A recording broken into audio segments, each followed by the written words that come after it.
আজকে আমি আপনাদেরকে দেখাবো ঝালমুড়ি। এখানে আমি নিয়ে নেব একটা ক্ষীরা। যে যদি আলু পছন্দ করে সে একটা সিদ্ধ করা আলু নিয়ে নেবে, একটু লবণ নেবে, একটু মশলা নিয়ে নেবে চটপটার জন্য, আর একটু লেবু নিয়ে নেবে।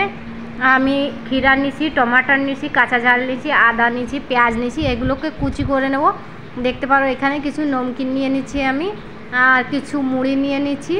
এগুলোকে আমি মিক্স করে নেব। এর মধ্যে দিয়ে দেবো একটু সরষের তেল, আর অল্প পরিমাণ মতো একটু লবণ দিয়ে নেব।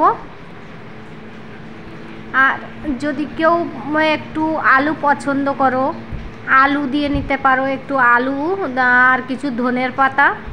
আলু দিয়ে নিলে আলুটা যার যার যেটা ভালো লাগে, আলুটা যার খেতে পছন্দ লাগে সে আলুটা দিয়ে নেবে। তারপরে একটু লেবুর রস দিয়ে নেবে। তারপরে একটু গরম মশলা সব কিছু মিক্স করে পিষে রাখা গরম মশলাটা দিয়ে দেবে হালকা পরিমাণে। দেখতে পারো মুড়ি মাখাটা কমপ্লিট হয়ে গেছে, খুবই সুন্দর।